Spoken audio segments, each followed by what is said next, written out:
Hey guys, welcome back to the Willcox Hour, and today I'm very excited to welcome a very special guest onto the podcast, Mr. Partnered Streamer, ADWFIFA. How are you, mate? I'm doing well. How are you? I'm doing great. Very excited to have you on. Obviously you were one of the first people I DM'd on Twitter. I was like, I've got to get ADW on. Like his Twitch journey is just mental. We've got to bring him on. So yeah, I we will appreciate it. start. We will start by talking about the Twitch journey, and we will talk a bit more about football and the Euros, the Prem, Yeah, stuff like that a bit later on. Um, perfect. and yeah, we'll look at questions on Twitter as well, because there was a lot of questions on Twitter, and I I know. appreciate I've seen everyone interacting and stuff, and anyone in chat as well that wants to ask questions throughout. Go ahead. I will get to them as quickly as I can, and it's the same with reading chat as well. I will just get through them as much as I'm able to. So let's just start with a few basic questions about streaming and content creating and Yeah. stuff like that. So when and why did you start doing it, and specifically going on to Twitch and obviously you do YouTube as well? Yeah. What was the Well, reason? I started around, I think it was April the 12th. I did a couple of test streams on April the 9th, 10th, and 11th to try and get used to it, to get everything set up, try and find a good overlay for the stream, try and get all the lighting correct. And my first actual stream was on the 12th of April 2020. So around 14 months ago now. So it's been quite a while. It doesn't seem that long, obviously, because of everything that's been going on in the world. But yeah, 14 months ago, I did start my first stream. And the reason I started it was because of the lockdown. I didn't want to. I just finished college, actually. Mm-hmm. So I was kind of just, I didn't really have anything to do. I didn't really have a focus. I was planning on going to university, but because of lockdown and because of the situation we were in, I didn't really want to ruin my first year at university and not really get the full experience just because of the situation we were in. So I decided to delay university for a year, and I was just sat there thinking, what can I do to be productive? Like, can I do what can I do to be productive in this time that is obviously difficult for a lot of people? And I thought, you know what? Let's just start streaming. YouTube's something I've always done, but I've never really had time for it. So I've literally uploaded like one video every 2 months, 3 months. It's been a very slow thing that I've been doing, but it's always been a passion. There's always been something there. I thought, you know what? Jump in the deep end. Let's just go over to Twitch. I had no previous experience of streaming on Twitch at all. I had no previous social media backing to help me with coming onto Twitch. So I just thought, you know what? Let's try and be productive. I enjoy playing FIFA. I'm probably going to be playing FIFA a lot anyway because I had nothing else to do. So why not try and show my FIFA journey with you guys as well? And that's what started it for me, really. That is crazy. Like during lockdown as well, I think a lot of people got into Twitch streaming, and like a lot more people were active on Twitch. We've seen the likes of like FG started in lockdown, and we've seen how he's going now, and obviously yourself as well. That crazy growth just within 14 months that has just it is crazy, especially with no social media backing before it. I was lucky enough. I had a fair amount of followers on Twitter, so when I started streaming and stuff, I was able to tweet out that I was streaming, and that's how I got through on to affiliate and stuff like that, and all my friends and stuff. So yeah, that was the way that I started streaming. But it's a crazy journey, especially with nothing behind you. That you've just come onto Twitch, and 14 months later, here we are, verified. Yeah, it's crazy. It is crazy. It does seem crazy. Like when I think about it that way, I don't really think about it too much. But when you do, like when someone else tells me it that way, it does. It sounds surreal. When you think of, although the 14 months have passed incredibly quick because of the situation we've been in, it's kind of, you look back at it and you think, wow, this actually happened. Yeah. It's good to look back. Get exactly what you mean. Obviously, with everything going on, and lockdown was, you just needed something away from everything, like something to distract you away from everything going on. And especially through lockdown as well, a lot of people were playing FIFA and stuff like that. I know I was one of them. Switched on the Xbox straight away when I woke up. I was on it all day. And yeah, no, It's crazy. Yeah. But why did you choose FIFA out of everything? Out of every game? Well, FIFA's a game. Oh, sorry. They're gone. Out of FIFA's a every game. game that I've always played. Like I've Mhm. never really played any other game to the extent that I've played FIFA. And I've just always had a passion for it. I've always been quite decent at it. So gameplay wise, although the gameplay has decreased massively over the years, I've always enjoyed the gameplay aspect of FIFA and trying to improve. And it's just something that I've always played. Like I've never really been attached to another game as I have FIFA. It's kind of just a game that I've always turned to, no matter what. Whether I'm no matter whether I'm on Xbox, PlayStation, even PC, like I'll always choose a football game, and that does stem as well from like my love for football in real life, and I think that's the reason why a lot of people do enjoy playing FIFA or try and enjoy to play FIFA. Yeah. Because they've got a passion for football in real life, and it really is, apart from PES, the only other football game on the market that is playable. So I think FIFA was the only option really, because I didn't really have the motivation to stream or play another game and put the amount of work in that I have done with FIFA with any other game really. Yeah, I agree as well, and especially like with football being you loving football in real life as well, and moving over to playing just FIFA constantly, and like even I was a career mode player for a very long time. I'll happily admit that I was a career mode player until FIFA 19. I started going towards Ultimate Team, but FIFA 20 was my first proper Ultimate Team. And before, I just enjoyed the aspect of bringing up this League 2 club and winning everything. And you know, like you're never gonna. It's very unlikely that you're ever gonna see that in real life. So you know, it's just. It's good. It is good. Yeah, it's the same with Football Manager as well. It's why I enjoy playing Football Manager a lot as well. Is bringing those like even you can go even lower on there. However, I have seen there's some rumours that the National League's coming to FIFA next year.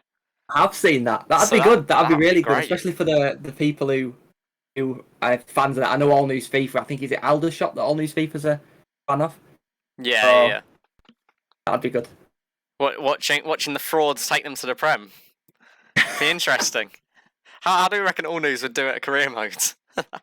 He would definitely. If Aldershot not put in the game, that's the first thing he'd do. Yeah. Which aspect of content creating do you enjoy the most? I ask that to everyone that comes on here. Streaming. Definitely live streaming. Yeah.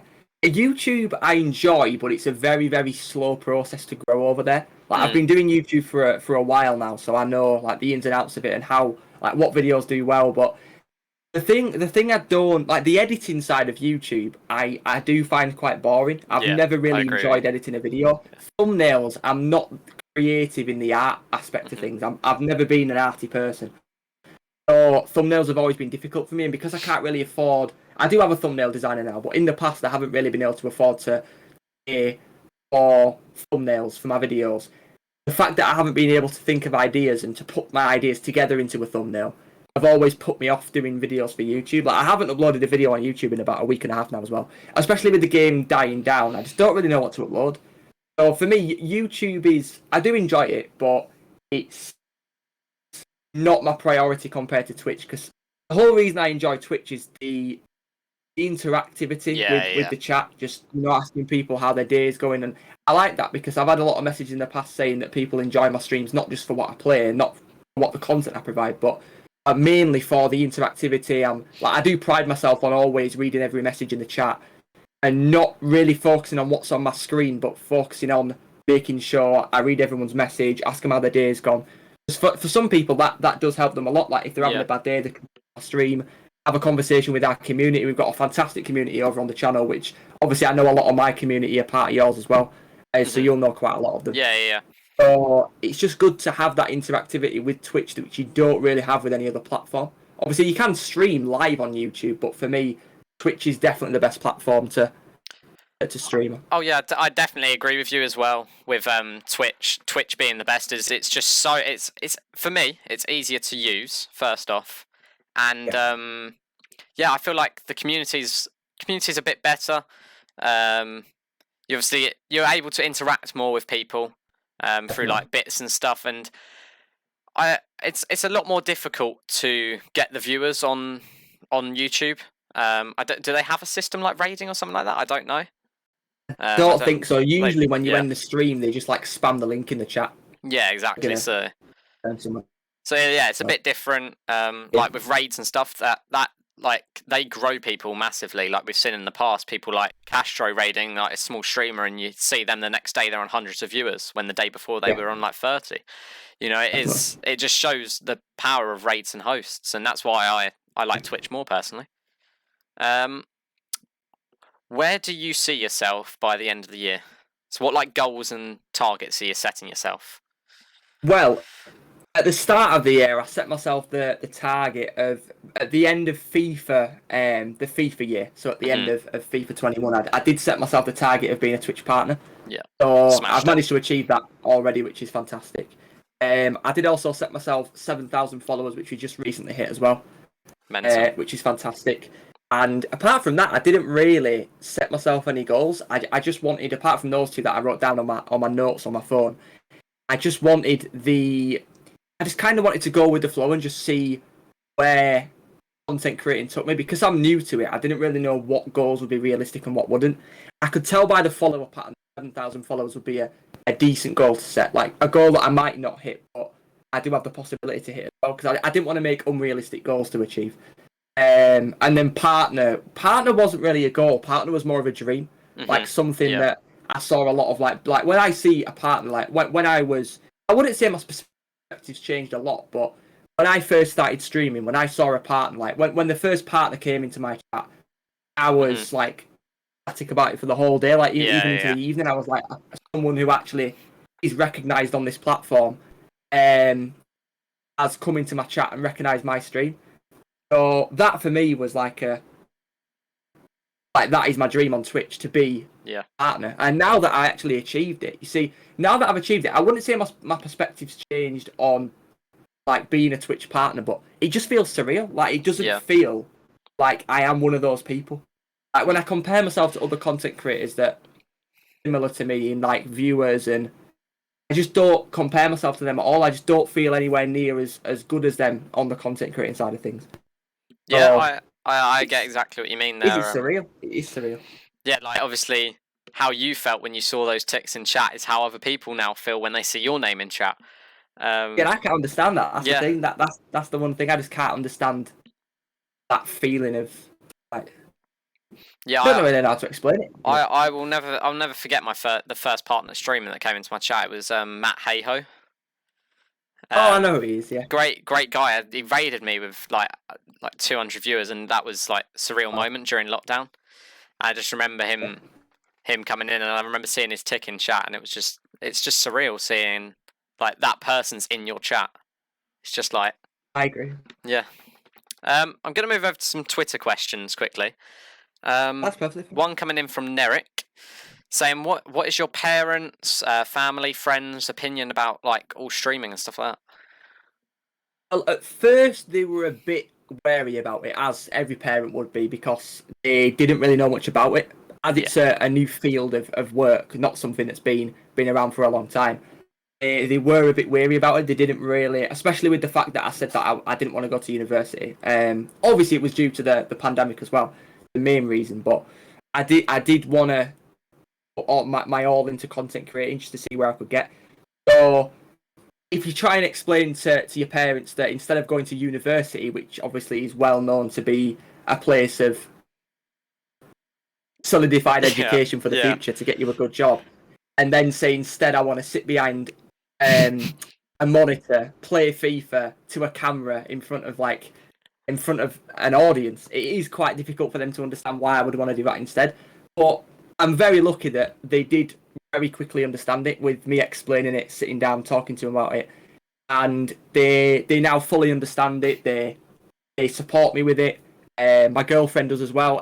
All my friends, everyone that I know who's around me that is close to me has got nothing but support for me, which is really lucky in a way, because I know a lot of parents that probably wouldn't have been too happy about them doing that. So I am lucky, very, very lucky. Yeah, it took some persuasion for me to talk to my mum when I had the affiliate agreement. I was like showing her, I was like, "Look at this, mum! Look what I've done."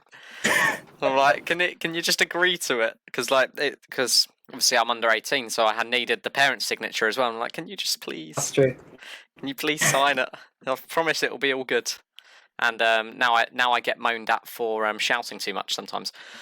That's the exact same with me. Yeah, Exact same with me. Keno put in chat, who needs a job when you can play FIFA? True. Exactly, I mean, well, yeah. but I see it as a job in a way. Not a lot of people see the work that has to be outside of actual streaming. Like, I can sometimes be sat there for 3 to 4 hours the night before crafting packs, doing bronze packs and league SBCs. And although it is enjoyable, some nights you just want to sit down and relax, watch something on Netflix, just watch something on YouTube. But you have to keep that grind up, otherwise you're never going to get anywhere if you don't put the work in. You know, like in anywhere in life, not just streaming. So. Yes, that's a definitely. Keno's just put ADW gets shouted at for throwing empty water bottles against a wall. Well, if you have empty water bottles, if there's something them, it's there, a lot better than throwing anything that's valuable. Yeah, that is very true, and something that's going to leave a massive dent. You don't want to do that either. Exactly. It's just in chat. I'm just seeing if Father Willcox is a top shagger. Where is Father Willcox come into the conversation?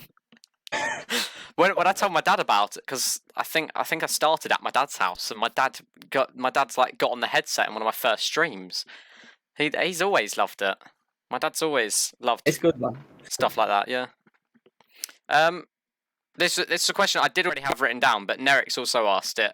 If you could like say or advise something to a beginner, like beginner streamer, beginner content creator, what would be your number one tip, or a few tips?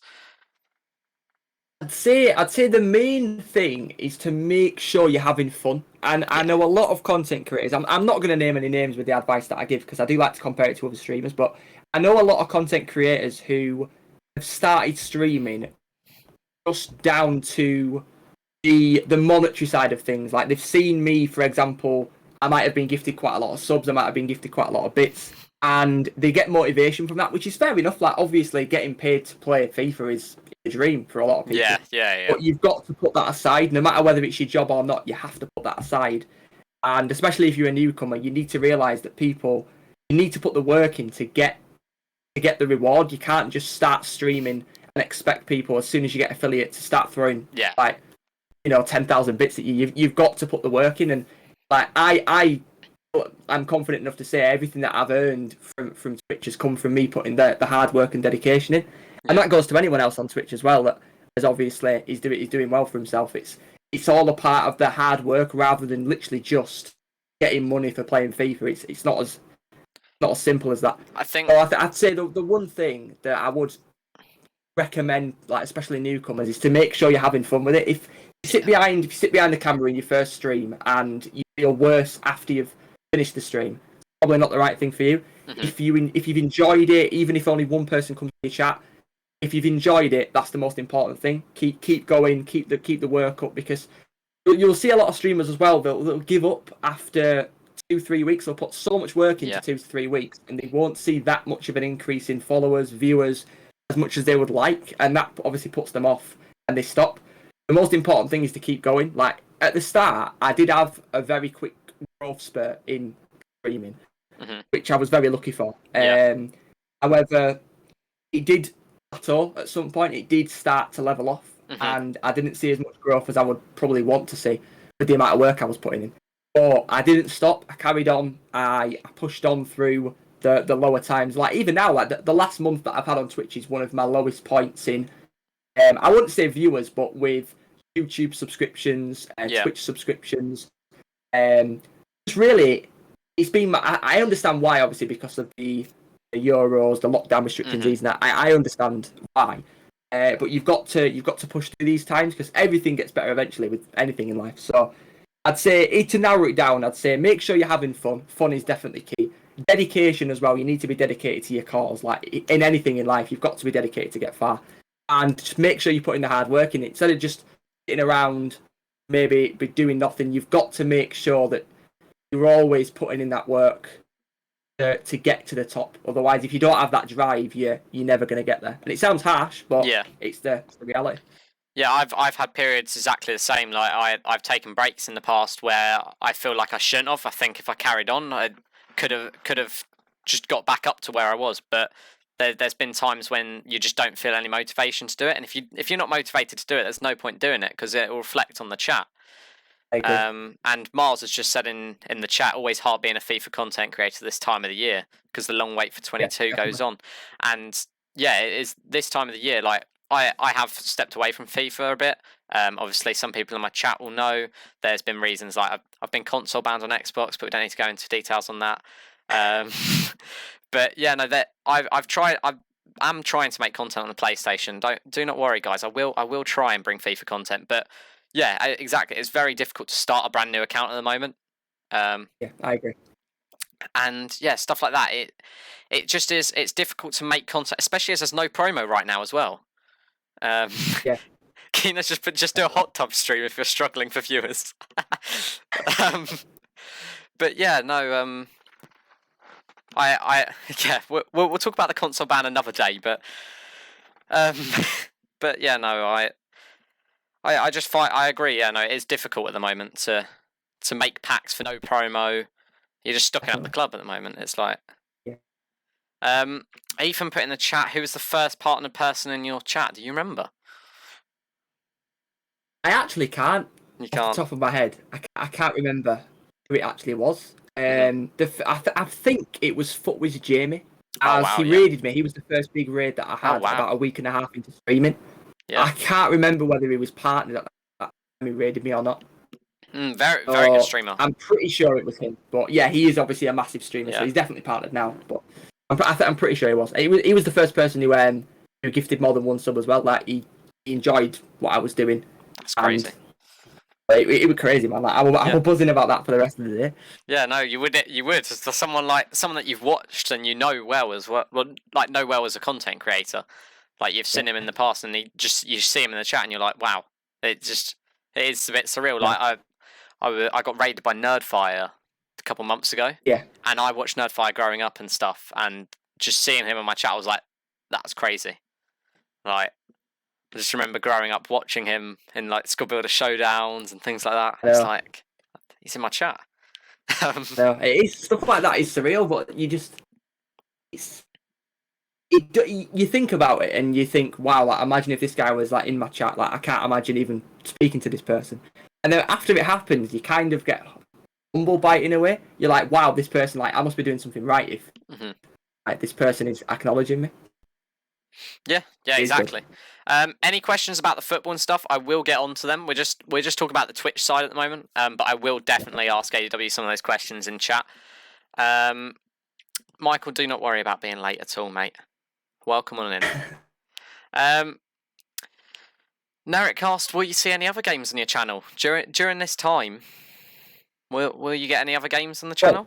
Or definitely, I think I'm definitely planning on doing a couple of Warzone streams. Probably in around August. I think I will definitely be able to stream FIFA for another month during July. The main focus will be pro clubs when FIFA definitely does die down, because I'm going to bring back the Academy series that I had last year on the channel, which was really successful. So we're going to bring that back. Warzone as well. I think I'm probably planning on doing Warzone once a week when FIFA dies down. I'm going to get other content creators on. Like content creators who are available. I've already got quite a few names down for that. So I think that definitely will be one of the things that I bring onto the channel. But as for other games, I don't really enjoy playing Fortnite. I don't think that'll be ever. No, you'll never get back to where Fall it was. Guys was a game that I played a lot last year, and people enjoyed that. But obviously that's died down. Yeah. Formula 1, I would buy the new game, but I usually get the Formula 1 around Christmas, so I won't have the new one for the time that FIFA dies down. So I think pro clubs and for other games, Warzone, that will be those two games will be the main focus for the dead period in FIFA. Yeah, no, I'd agree. Definitely, Warzone's one of my favourite games at the moment. I've really been getting back into it and really enjoying it. Yeah. You should hop on. You can hop on the stream. I'm looking to get other content creators. I'll definitely hop on. 100%. But yeah, no, I like doing Warzone with viewers and stuff like that, and I will be doing that. But at the moment, I'm very much focusing on like the podcasts, and I'll get more stickers to open because I really enjoyed doing that. I know. Yeah, I could tell. Yeah, and doing watch-alongs and things like that. It's just like I enjoy FIFA, but like I can't just sit there and play FIFA for a few hours anymore. I feel like it's got to that point where I can't just sit there and play the gameplay the whole time. Yeah, I understand that. Brad's just put, he loves it when Brad carries him. When does that happen, mate? When does that? I've never known that to happen. Just go back to Twitter again. Spuds put, when you started streaming, did you expect the numbers you're getting, or were you a bit nervous that no one was going to watch, things like that? I never had expectations when I first started because I started it as something to pass time during lockdown. I started it as something. I never went into it with goals. I did go into it with like I wanted to put my all into it, but I never went into it like with expectations, and I think that helped me out a lot because I didn't put pressure on myself to get a certain amount of viewers. If my viewers dropped one day, I wasn't bothered.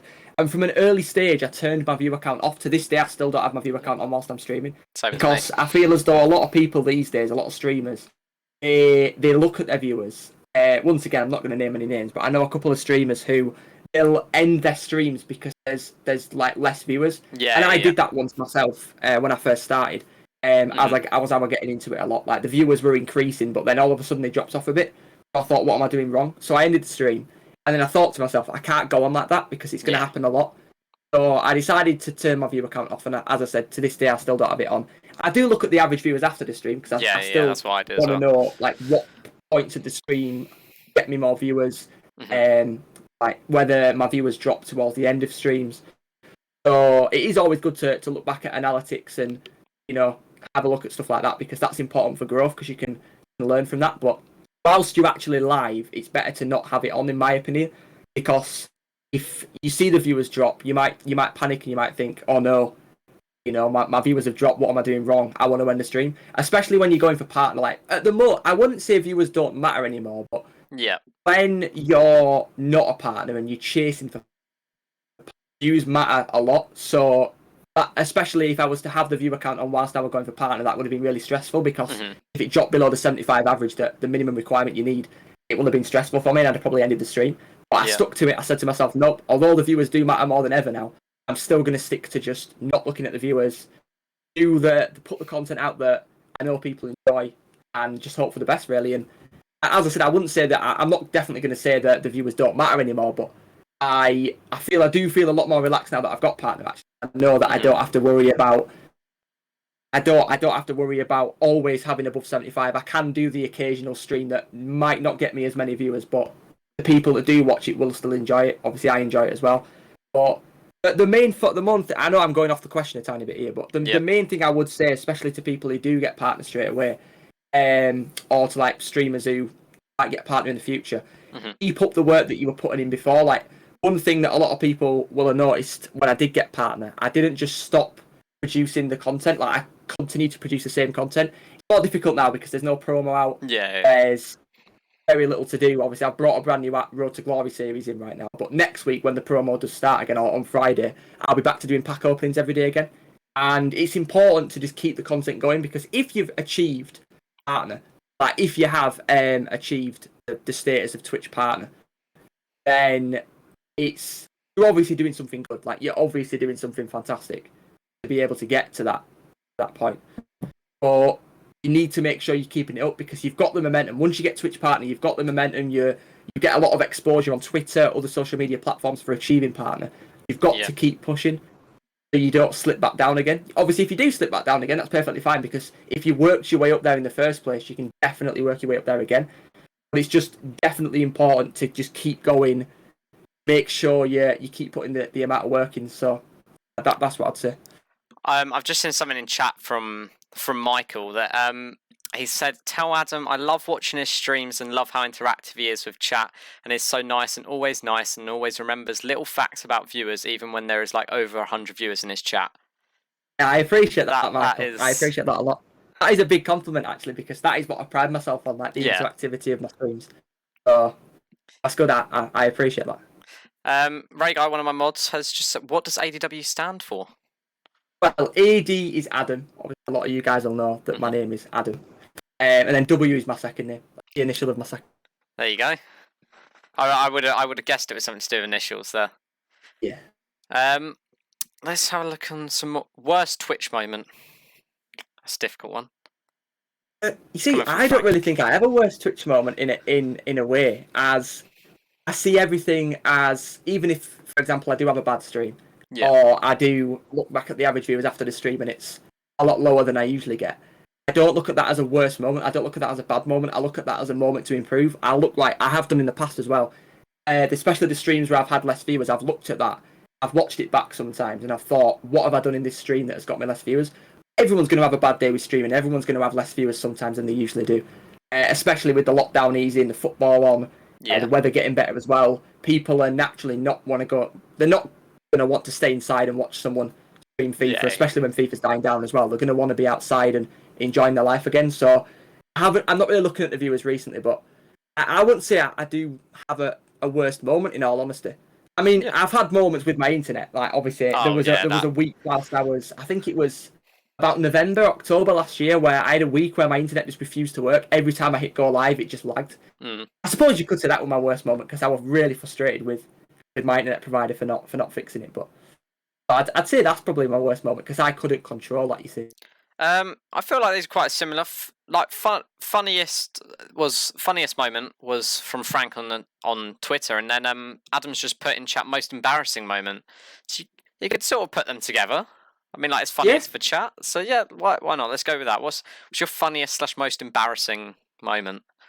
I'd say the funniest is probably when my cat came on stream near Christmas, and everyone wanted to see him. Like, I can't remember how many followers it was. It might have been 3,000 actually, 3,000 or 4,000. And I said that when I get this amount of followers, I will bring my cat on stream, because he always he was always in my room whilst I was streaming. He's shouting, everyone could hear him, so everyone wanted a cat reveal, and I put him on the table. I put him onto the table, and he looked directly into the camera. A lot of OGs will remember that. And he looked directly into the camera, and I've got a screenshot of him looking directly into the camera, and everyone just lost it in the chat. It was that is just hilarious. Definitely the funniest moment. I've had a lot of funny moments on Twitter. That was definitely the funniest. Yeah. By far. What about most embarrassing then? Hey, I don't really think, in a way, I'm not really a person to be embarrassed. Like, I've never been the sort of person to be embarrassed by something. It's like in school and in sixth form, if something happened, I'd always laugh laugh at myself and laugh it off. So I honestly don't think I really have an answer for that, because off the top of my head, I can't really think of a moment where I felt embarrassed on stream. So I don't really have an answer for that. I've just seen something from man like Roms as well. Another compliment for you. This lad never fails to make me smile. Another product of consistency, hard work, and positivity. Keep it up. A legend. Roms is a legend, man. And same with Roms. Like, the amount of work he puts in. Like, you can tell when someone's gonna definitely go far with content creating. It's just a time. Like, it takes time. Like, Roms' content as well as your own as well. Like, you're always looking to improve. Like, obviously with this new podcast, Roms has got multiple series out there as well. He's always putting work into YouTube, as you are with the podcast as well. And you can just tell straight away. Obviously, I'm not really in a situation to. I'm not up there yet. I'm slowly getting there, but I'm not up there yet to say that. But you can tell when someone's going to be known. Like, when someone's going to. Like, they're always looking to improve on their content. They're constantly producing good content. So, like, you and Roms are definitely examples of that. Like, I could name quite a few of, like, people that are definitely going to go well if they keep the consistency up. So, but I appreciate that a lot from Roms. I appreciate that from you as well. Oh, no worries. What about when your water was glitched? You're getting a few things in chat now. When your chair hit you, a little one to the back of the head, was that embarrassing? It wasn't. It was funny. Like, you see, the thing is, that's the thing about streaming. I feel as though if you're a quiet person and you're quite shy, you get embarrassed by things easily. Streaming probably isn't the thing for you, because I mean, you're live every single day, pretty much 6 days a week, to an audience of, majority of the time, 60+ viewers. Yeah. And if you get embarrassed by things like that, I mean, streaming's probably not the thing for you. I can't lie to you, because you've just got to laugh it off. You've just got to deal with the situation in a way that, obviously the chat will enjoy as well. I mean, I have never faked a persona on Twitch. Like, the person that I am on Twitch is the person that I am in real life. And that's another thing, actually, going back to the question that I think it was Neric for, obviously, newcomers streaming. Being yourself is so important, because if you're faking a persona, it's going to be mentally tiring for you. Like, I know, once again, a couple of streamers, you can just tell that they don't act like that in real life, and it's tiring. It is mentally tiring. I know someone put on Twitter saying like, I'm fed up of acting on stream, like in front of a camera. But the most important thing is just don't act who you are. Like, don't put on an act. Just be yourself, and people will like you for that. Like, everyone will like you for who you are, as long as you're not faking it. Because obviously, if you're faking it, people will start to realise that you are. Yeah, and exactly. then that's not going to be a good combination. Kian, I remember this moment when your Elgato was glitched and you had one small Elgato and the Gelson Martins all over. I do remember seeing that. I do remember. Improvisation. My internet wasn't working for some reason. My internet wouldn't allow me to go full screen on Elgato without the stream crashing. So I thought, do you know what? The only way I could get the Elgato to work is have it small. So I put it at the top. We improvised and we got a class stream out of it. So there you go. Improvisation is key. Who's your top mod? Mod, you see, don't upset them. I don't like to say who's top mod, but I'd have to say, if I was to rank them on the amount, like how quick they are in the chat, how much they're there, it's got to be Footspud. I like to. Oh, Spud. Footspud, he's always there. He said it in chat as well. This isn't anything against any other moderator of my channel. However, he's always there. I'm aware that not every other moderator can be there all the time. But he's always there, he's Footspud. He's really quick to delete messages, timeout messages, ban messages. And he's a legend, man. He's an absolute legend. I obviously appreciate every single one of my moderators. But the fact that he's there all the time, pretty much, always, never getting anything wrong with timing people out. It's got to be Footspud if I was to give it to someone. If they do their job well, then you've got to. You've got to. Exactly. Go back them. Employee of the month. Oh, he's gone. How's my microphone? Oh, are you back? Huh? Hello. Are we back? Oh dear. Did I go there? You did just go. We're back now. We're back. We're all good. I'm just looking through some of the things that have come through in chat while we were just discussing then. Mr. Boss put ADW streams start my morning, always making me laugh and start the day in a good mood. Yeah, I appreciate that. I appreciate that a lot. Rovers as well, he's putting a nice little message here. ADW been class, helped me for a lot of things. The support he gave me I haven't been able to do to him, but everything he does for everyone else, even if it's 1 bit or 1,000 bits, he treats everyone the same. The best newcomer on Twitch. Yeah, I appreciate that a lot, man. I do appreciate that a lot. Some of the mods are going on a riot now, apparently. I apologise, moderators. I had to pick somebody. Brad's put some of your comments today are really helping him find that little bit of motivation, in which he's been struggling to find recently. So he appreciates that. Do you know what? Well, I think we've discussed Twitch enough. I think it's time to move over and talk about the football. Talk about the Euros. The all-important question: is it coming home? Is it coming home? I don't want to say yes because we've seen the shock results of Netherlands. Yeah. I mean, I wouldn't say Portugal were a shock because they lost to Belgium, but France, we've seen so many shock results, and we could easily lose to one of these nations that are fired up from the the momentum that they've got from beating these big teams. So it's looking promising. If you were to look at it on paper and not look at previous results, it would look promising. We haven't conceded a goal yet either, which is obviously fantastic. But then again, we're not really scoring many. So no, exactly. I think Ukraine is definitely going to be our most difficult game so far because they're going to be up for it. We saw how strong they are physically, very, very fit as well. So it's going to be a challenge. But Ukraine I think we can at least get to the final. Ukraine have given us some quite entertaining games so far.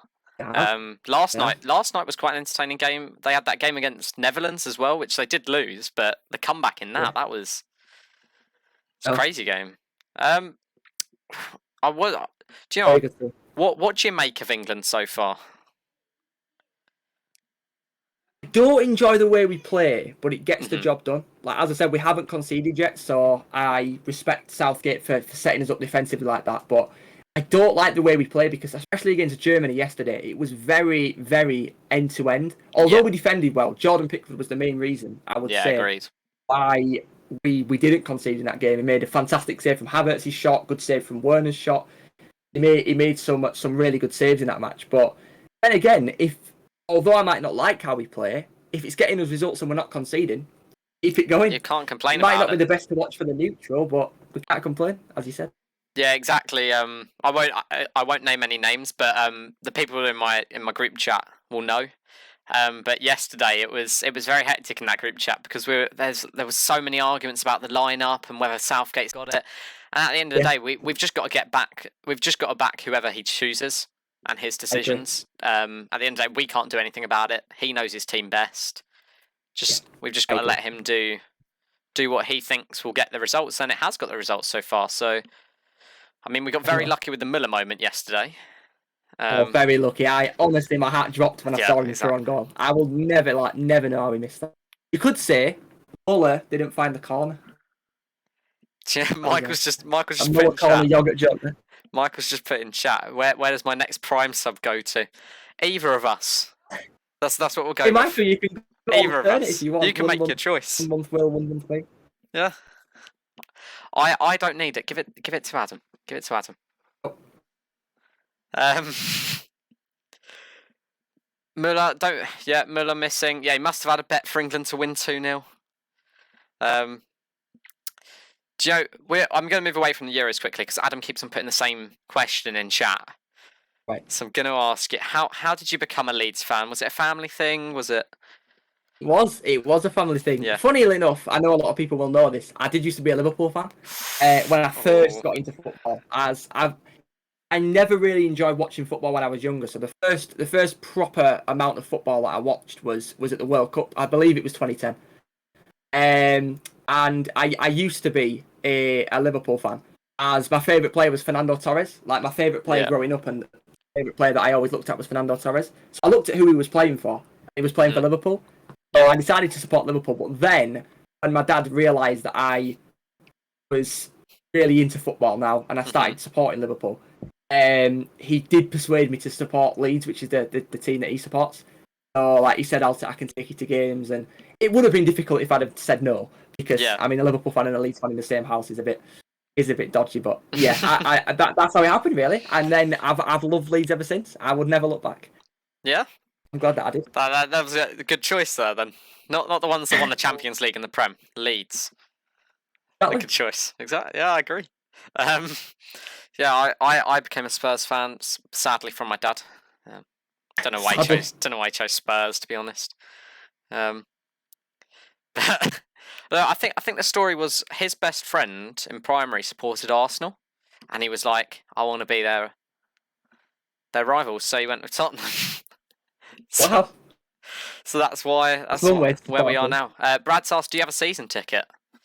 I don't have a season ticket, sadly, because when we started going to games, my dad worked on weekends, so we were never able to get one, and they are fairly expensive as well. Yeah, agreed. So it wasn't really that affordable for us at the time, especially with us not being able to go. It wouldn't have been worth it. Like, even if we did pay for it, it wouldn't have been worth it, as we wouldn't have been able to go to many games. And then now that my dad doesn't work on weekends anymore, it's literally impossible to get a season ticket. Even if we wanted to, we'd be on a waiting list for ages. So we're just going to go to the occasional game, I think. Do you know, like, I've been on the Spurs season ticket waiting list for a long time, and I got an email the other day. I'm about 30,000th in the queue, and they've sent me an email saying that I've been offered them. That's brilliant. But I don't have the money for it. They're so expensive. I can imagine, especially a Premier League team, a top Premier League team. But because I want to go and watch the football, I was looking at clubs like sort of locally that I could get to pretty easily, and I did have a Charlton season ticket in the past, and I'm considering going again and getting a Charlton season ticket because I had it the season that they got promoted. I was at Wembley for the playoff final against Sunderland. Decent. But yeah, no, the Spurs ones are ridiculous, and you know, you just at the end of the day, if you want to watch football, it doesn't matter who you go and see, like. Yeah. Well, apart from rivals. Yeah. Yeah, that's true. That is true. But But the funny part is my brother plays for Millwall. He's in the Oh, does academy, he? so yeah. wow. So me if I go to Charlton, then the chat. I think I've annoyed the chat with that, but a few people. Rovers says we're no longer friends. I was at that semi-final, Rovers. Funnily enough, what was the first Leeds game you went to? Ethan's put in chat. I cannot remember the score, but it was against Coventry City. I've got a programme somewhere. I believe it was 1-0 to Leeds, actually. But yeah, the first game that I went to was against Coventry City when they were in the Champion. Nice. Mine was not a very interesting. Mine was a very big one, and one of the reasons that I carried on supporting Spurs was the 9-1 win against Wigan, and I thought we were the best team in the world because we just scored 9 goals. And this was little, I think how old would I have been? 6, 7? Oh. Little 6, 7-year-old Willcox, loving it. It was like you celebrated, and then there was another goal. It was like Aaron in chat. I don't know how to react to games like that. If I went to a game and we were like scoring 7, like you're celebrating, and then you just get bored of celebrating. You kind of just cheer once it gets to like 6. Yeah, you do feel that with the crowd when there's loads of goals. You hear it on TV as well when there's big wins and stuff. You sort of like even when like playing Sunday League as well, when we've won by a lot, like the first few goals you celebrate a bit, and then like you start scoring and you're just like, oh yeah, no, that's all right, it's a good goal. It's like it's not as big. I agree. Definitely. Aaron in chat put Wednesday over Leeds. I don't know whether that one's right. And then Brad's put Barnsley over Wednesday and Leeds. It's an interesting one.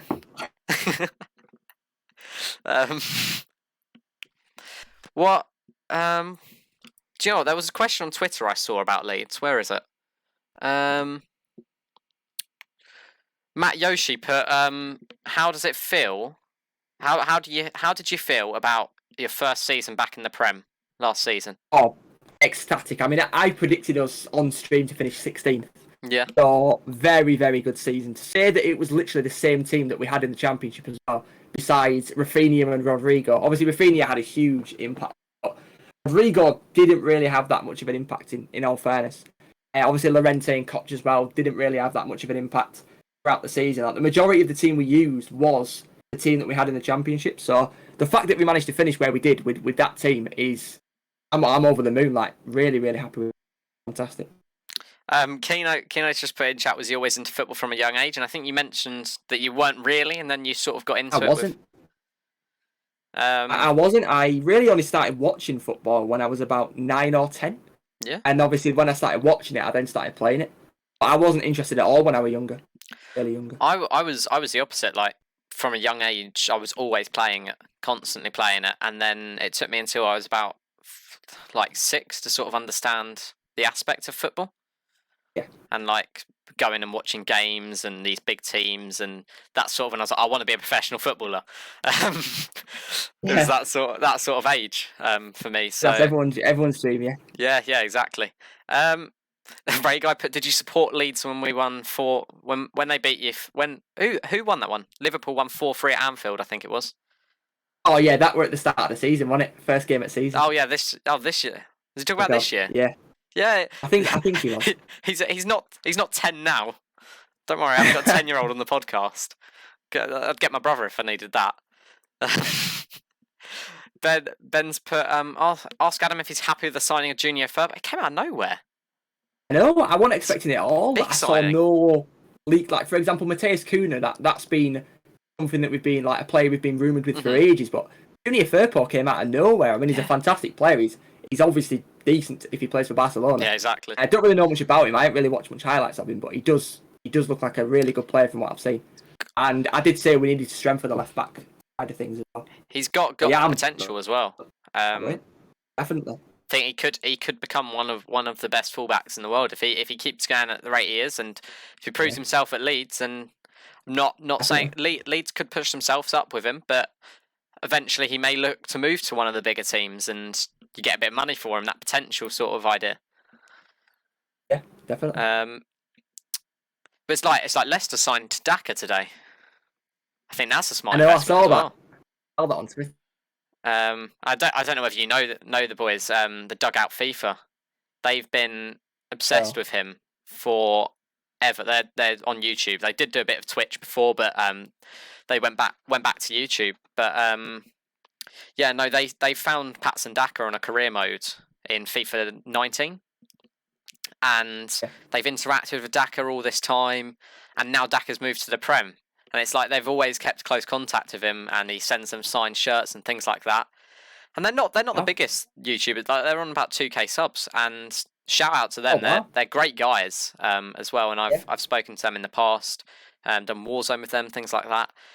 And yeah, no, they're honestly a great bunch of great couple of lads. Sorry, and yeah, I think I could see a Daka and Dugout link up soon. So people saying they had him in his FM save. Oh no, Furpo in an FM save. Ray Guy said he was good in the FM save, so he must be good in real life.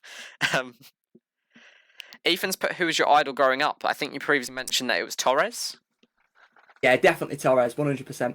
Yeah, definitely Torres. Torres was just, as I've always been a striker as well, in real life football. He's always been someone that I've looked to and like modelled my game around in a way. So yeah, definitely Torres. Idol. Not a bad shout there with Torres. I think mine was probably Gareth.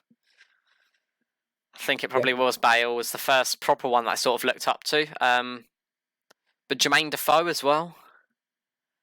I remember. Yeah, Jermaine, he was really great. I remember. He was really good. I was lucky enough to be mascot when I was younger, and I remember meeting Defoe and also Crouchy as well. And Luka Modric. I've got a Luka Modric signed shirt. That would be like I should have sold it when he won the Ballon d'Or. Yeah. Wow. Because when I was mascot, they signed your shirt. So yeah, I've got all the Spurs squad from like 2010. Brilliant. So it's crazy. It's just in my loft. I need to get it down and frame it. I should put it in the background where the clock is. That'd be a good. Well, you've got a space for it as well. Yeah. But on the wall on my left, like I don't really want to hang that like right above my bed. But I've got a Winks match worn shirt as well that I won in a competition.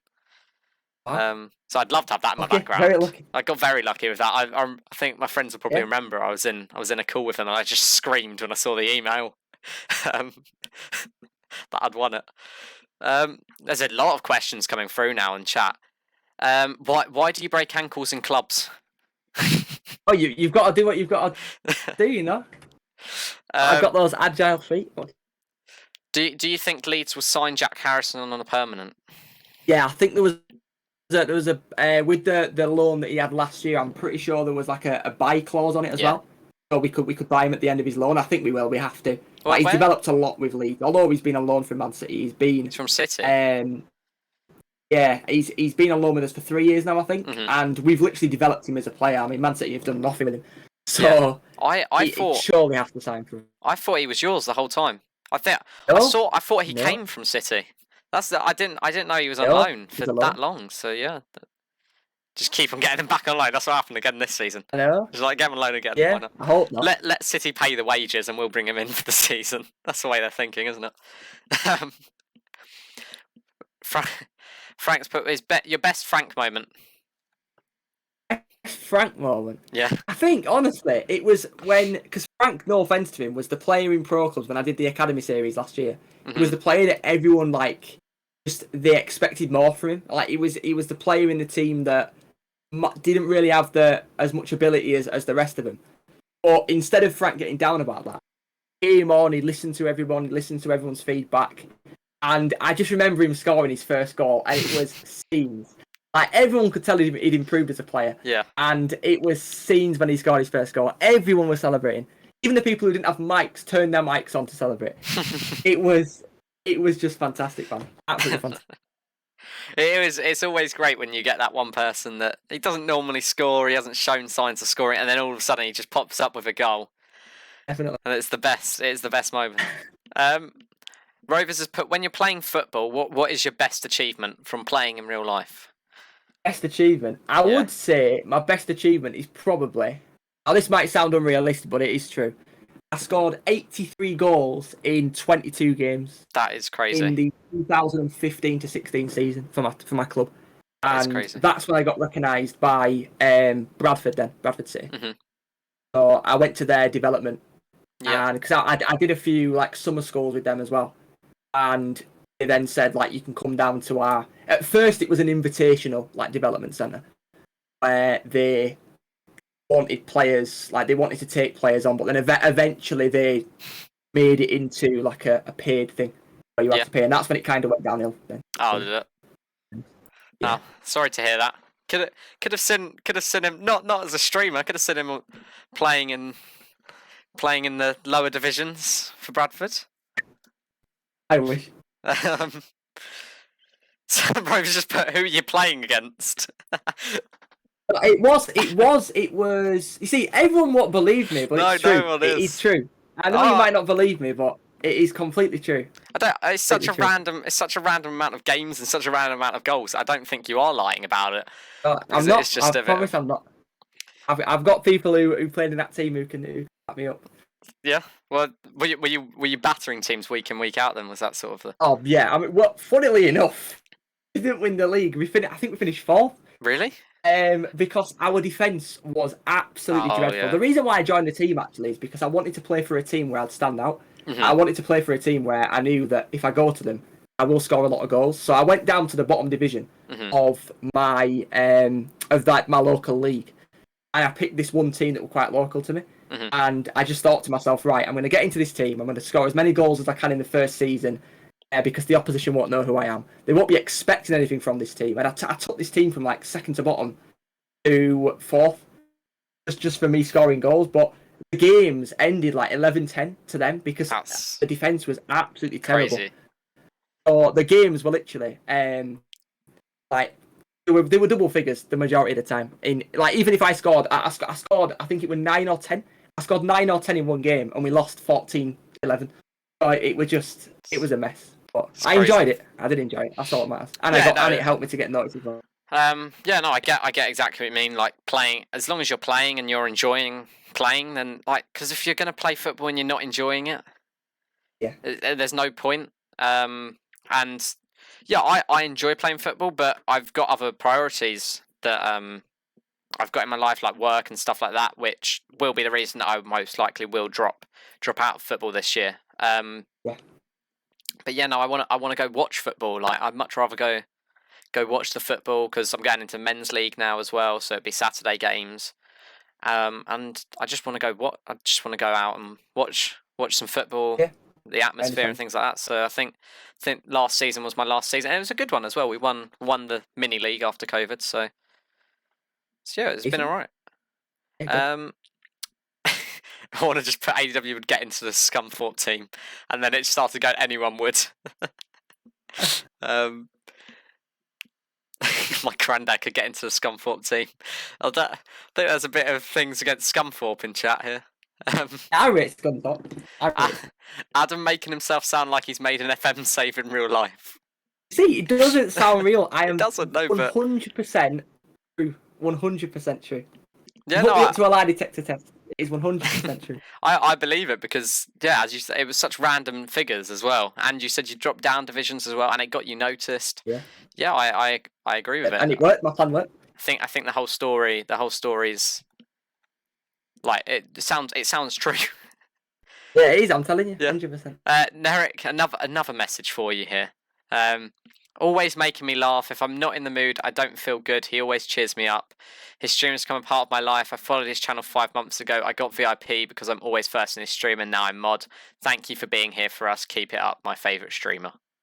I appreciate that a lot, Nerrick, man. Nerrick is a fantastic part of the community. He's always there, always first on the channel. Obviously, he's a moderator now as well.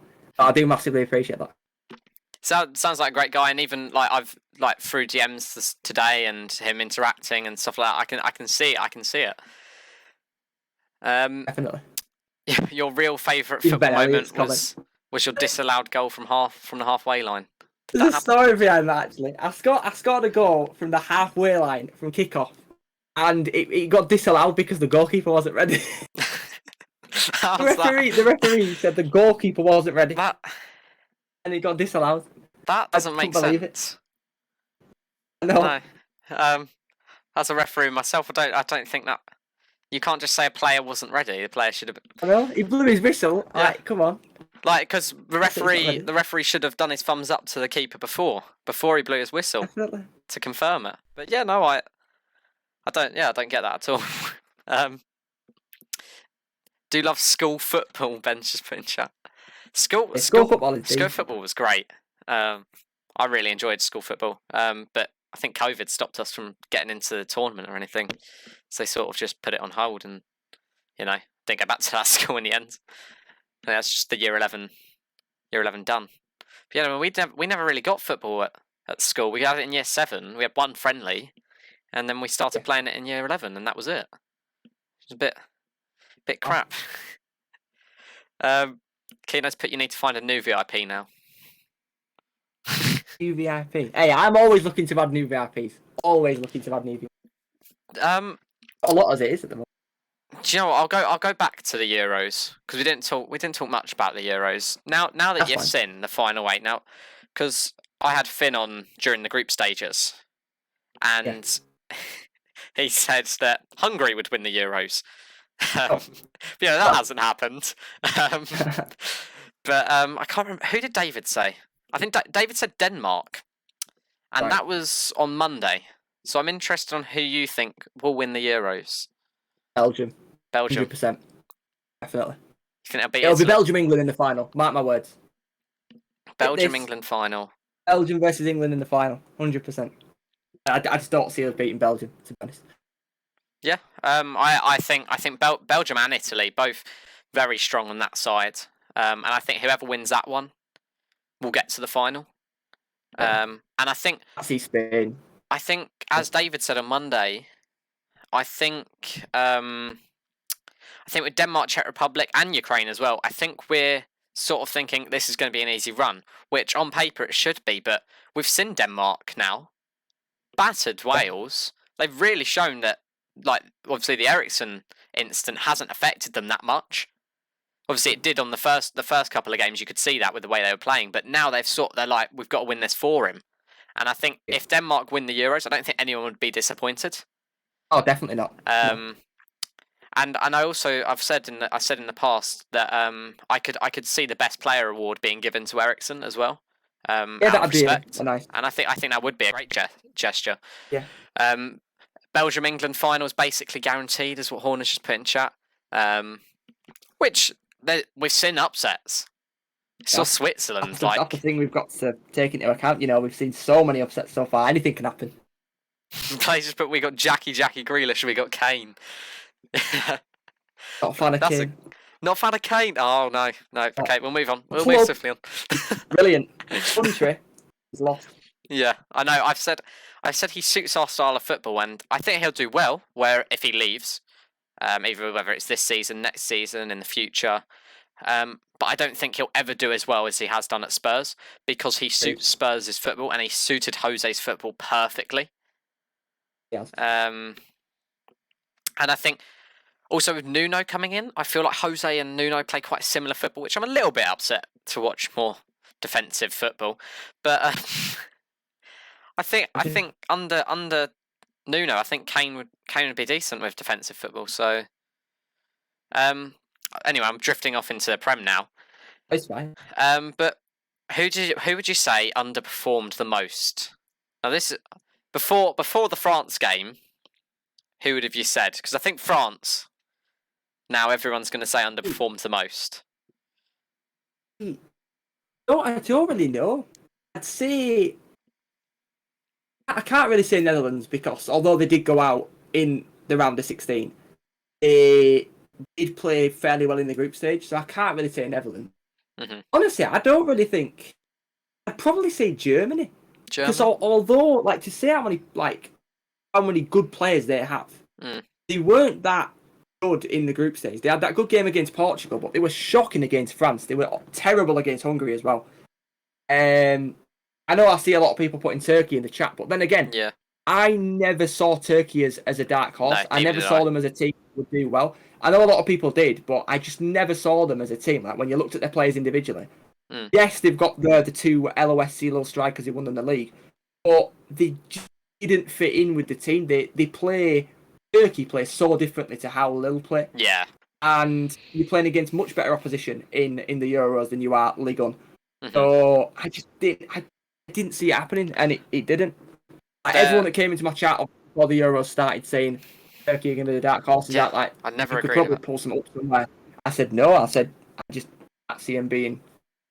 Do you know at all? that in the first podcast, and I also tweeted it out before the Euros as well, I said the dark horses of this tournament will be Denmark. There you go then. Everyone was going, no chance, especially after Ericsson as well. They're like, no, it'll be Turkey. Like it's still Turkey. Yeah. Things like, especially after Ericsson, a lot of people were like, no, there's no, like, they're not going to be able to recover from it, and they've proven everyone wrong. And I'm very happy to say that I chose them as my dark horses. And I will hold that when they win it as well. Can you imagine? Let's see about that one. I don't think they're getting past us. Well, who knows? It's a bit late now, but who would you say is going to get the Golden Boot? Do you think Ronaldo will hold on to it, or do you think Sterling could get it? Yeah, I'm going to go Sterling. I think Sterling. Possibly, if Schick played for a better nation. Yeah, I would have said it. Maybe Schick. But I think it's probably between. If I was to name three, I'd probably say Sterling. I'm going to go with Schick because you just never know. Like, he could score quite a few against Denmark. And you've got to say Lukaku as well. Like, Lukaku has scored quite a few goals so far. Yeah. He's probably, if I'm being honest with you, I've watched every single game.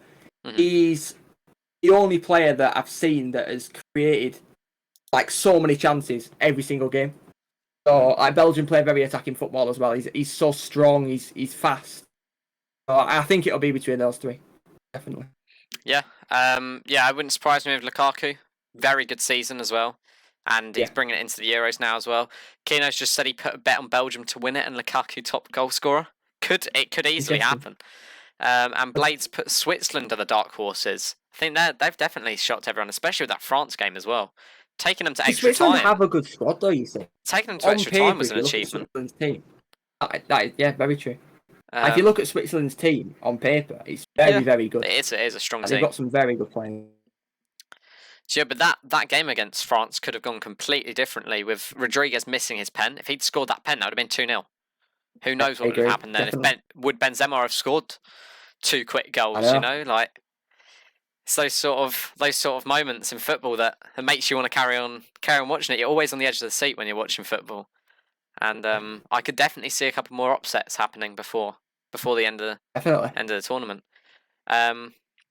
As I've already said, my prediction for best player, because I think it would be a great piece of respect. But who would you put as your best player? I mean, so far, if I'm being honest with you, there hasn't been any standout performances from any player really. I'd say there's been a lot of good performances, but there hasn't been one player who I've thought you deserve to be the best player in the Euros. And I could probably see it being if an underdog team go far, I think probably Sommer, as he made like a really important save, obviously in the penalty shootout against France. He made a lot of good saves, and if Switzerland do go far, if they do manage to get to the final, then obviously Sommer will have had to have been a part of that as well. Yep. So I could see Sommer getting it. He's had a really good tournament so far. But then again, the Golden Boot player might get it. Yeah, that's also true. That could be a thing as well. Obviously, we've got quite a long way to go yet. Got quarters, semis, final. So if Lukaku has 2 fantastic games, then could see him get it. Sterling could get it. I think it's very open at the minute, to be honest. Yeah, I agree with you as well. What about young player? Is it Golden Boy? You get at the Euros? The Golden Boy. See, how old is Renato Sanchez? I don't know how old he is. He is still fairly young, yeah. Well, he was 18 when they won the Euros last time, so he's about 22, 23. Right, because I know obviously Portugal went out. But he was sensational. Like, he has been really good for Portugal. But I don't know how old Mbolo is. Mbolo has been really... He's been around for ages, hasn't he? That many goals, I think he's mid-20s now, isn't he? Yeah, I don't really know ages of footballers, you see. Quite difficult to say. I don't really know the ages of 24. So I think just a bit above that young player, but Holden. I'm not really too sure then. I'm not really too sure. I would have said Foden, but he's not playing as much now. Could you see Saka? Potentially have a couple more good performances in there. Yeah, possibly. Yeah, definitely. Obviously, he got a man of the match in his first game.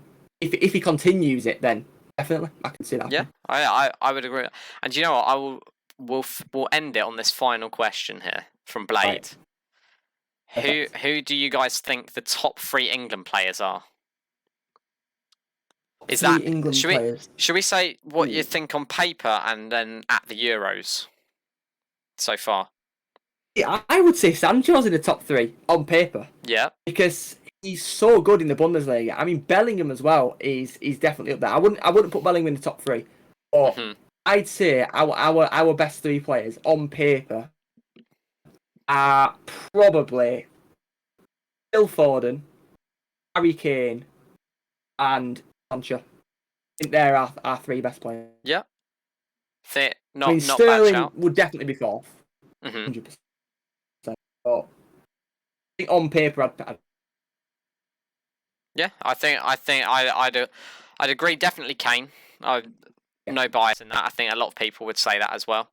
Very good. I really do like Mount. I think he has to be in the shout there.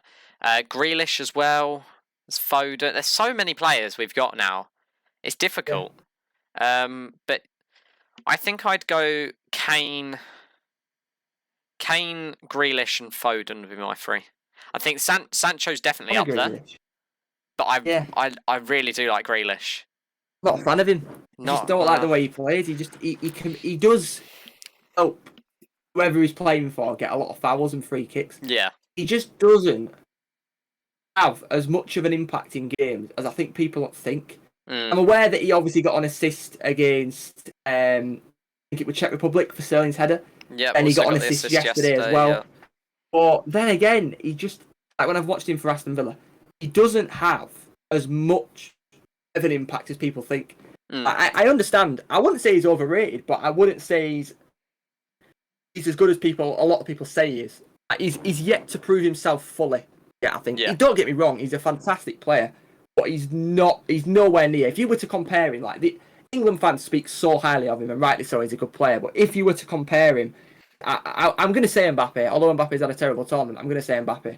If you were to compare him to like Mbappe, Haaland, even Ronaldo, I mean, you can't really compare him to Ronaldo, but like he's kind of a similar player to Ronaldo in the way that he plays. He's quite when he was younger, skillful. Yeah, I mean, he's just nowhere near the top players, and of how highly everyone speaks of him, you would presume he's definitely up there with those players, like because of how highly everyone speaks of him. So I don't think Grealish is yet to prove why everyone speaks about him as highly as they do. But then again, that's not saying he's a bad player. That's just saying that he's yet to prove that he's world class. That's it. He's got a lot of potential. Definitely. And I don't see it happening, but if he does move to City, something like that sort of move, he's going to be playing on a bigger stage. If he can prove it there, prove it in the Champions League, then he's showing he is a very good player. And he's young as well, so development-wise. Yeah, exactly.